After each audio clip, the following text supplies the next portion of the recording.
Anna. Hoy les voy a contar un poco sobre el Teatro Universal.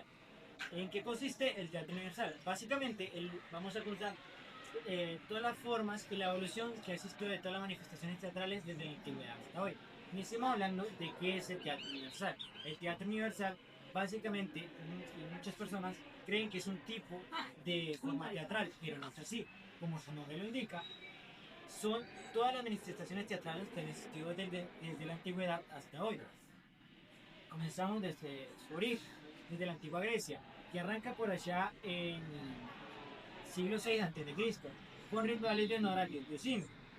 Luego pasamos a Roma, donde se añadieron historias trágicas y comedias, donde se les puso un poco más de espectáculo. Después, en la Edad Media, se pasó un poco más a lo religioso, metiéndose más a los autosacramentos, procesiones y historias bíblicas. Todo un absoluto quilombo, se puede decir, de la historia del Teatro Universal. Ya luego, en el siglo del Renacimiento y el Barroco, surgieron cracks como Shakespeare, o Lope de Vega, o Calderón del Barco. Ya más adelante, en el siglo XIX y en el siglo XX, surgieron nuevas corrientes como el teatro del absurdo, el teatro experimental y el teatro épico. Pasando algunas de sus características es que nos muestran el cómo vivían y cómo era la sociedad de cada época, contándonos así un poco de su historia y la forma de vivir de cada sociedad. Más adelante también tenemos la característica de que estos se hacen en teatros, plazas o cualquier escenario que sirva. Asimismo, estos se hacen con actores, vestuario, escenografías y música, para tener una visión más realista de cómo se trataba cada época. Más adelante también podemos hablar un poco de los representantes, como el anterior mencionado William Shakespeare de Inglaterra o también Samuel Beckett por Irlanda. Asimismo, pasamos con uno último, que serían algunos de los tipos más conocidos del teatro universal, como lo sería el teatro trágico, el teatro comedia, el teatro del épico y el teatro experimental. Bueno, básicamente el teatro universal ha sido la forma de retratar de cómo se ha vivido desde la antigüedad hasta hoy, que cada época tiene una forma más creativa de representarlas. Y gracias a esto hemos tenido historias bastante épicas hasta el día de hoy. El Teatro de la Crueldad. El Teatro de la Crueldad fue creado en 1930 por Antonin Artaud. Este teatro, como tal, se basaba en la violencia, pero no violencia gratis, sino que más bien era una forma de demostrar emociones y sensaciones al público muy directamente. Aunque Antonin no dio dos bases para dos tipos, en sus obras se perciben dos: la violencia metafísica, o sea, crueldad metafísica y crueldad física. La crueldad física se basa como tal en gritos, sentimientos y emociones expresados a través de objetos físicos, como lo podrían ser golpes o gritos. Mientras que la violencia metafísica se basa más bien en jugar con la mente del espectador. El teatro de la crueldad tiene sus orígenes en los años 1930 en Francia, con Antonin Artaud, y en 1935 se dio por primera vez la primera obra Los Cenci, pero esta, al no tener tanto reconocimiento, se creó solo como una teoría influyente. Mientras por el mundo viajaba Antonin Artaud, él se basó en uno de los teatros más conocidos japoneses, el Teatro Kou. El Teatro Kou, que como tal, este se basaba en el uso de máscaras y a la vez sentimientos para representar las emociones y las historias de los dioses. Uno de los principales exponentes, como ya lo habremos dicho, es Antonin Artaud, el creador de este, el cual nació en Marsella y de pequeño tenía muchas dificultades de su salud y por ende descubrió como tal creó este teatro de la crueldad para demostrar la crudeza de la vida. Otro de los que podemos encontrar sería Grotowski, el cual es un polaco.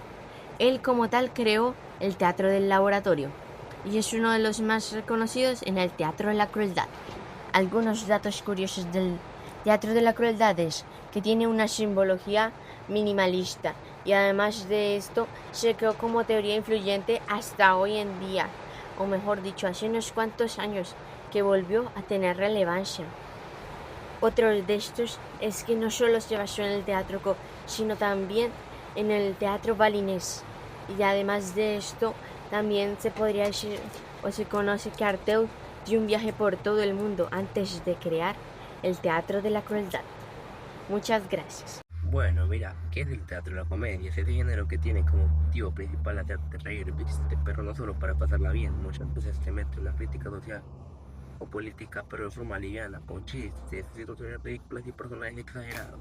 Su origen nace en la antigua Grecia, donde, como autores como Aristófanes, ya se venían burlando de la política y la sociedad. Después, en Europa, durante el Renacimiento, aparece la comedia dell'arte en Italia, con actores improvisando y usando máscaras. Y en México, a principios del siglo XX, la comedia popular crece con las carpas, esos teatros ambulantes que iban de barrio en barrio, donde la gente laborante iba a divertirse. Las características tiene un humor fácil de entender y directo al hueso. Personajes como estereotipos, el vivo, el tonto, el rico, el pobre, todo bien marcado.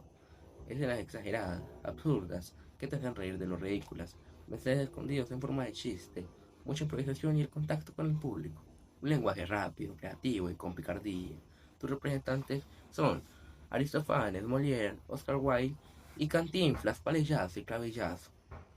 Su tipo de comedia es que tiene comedia enredada, como que causa confusiones y arma un lío bárbaro. El de sátira, que es un humor que critica a los poderosos y los defectos sociales. El costumbrista muestra la vida común y corriente. El físico, gesto, caídas, movimientos y exageraciones. Y el improvisado, que lo que surge en el momento sale buenísimo. La historia resumida es que la antigua Grecia nace para entretener y criticar. En la Roma y la Edad Media se adapta a las fiestas y ferias y en el Renacimiento la comedia y el arte en italiana revoluciona todo. En el siglo XIX se mete fuerte el teatro formal europeo y en el siglo XX en México las carpadas vamos a la comedia popular y ahí salen grandes como Cantinflas. Bueno, su nombre real fue Mario Fortino Alfonso Moreno Reyes. Nació el 12 de agosto de 1911, donde en la Ciudad de México. Sus inicios fueron en las carpas, improvisando, haciendo reír a la gente. Fue un personaje humilde, rápido en contestar, vestido con matones caídos, sombrero chiquito y pañuelo en el cuello. Su estilo era cantinflear, hablaba mucho, pero sin decir nada de forma tan graciosa que la gente no paraba a reír.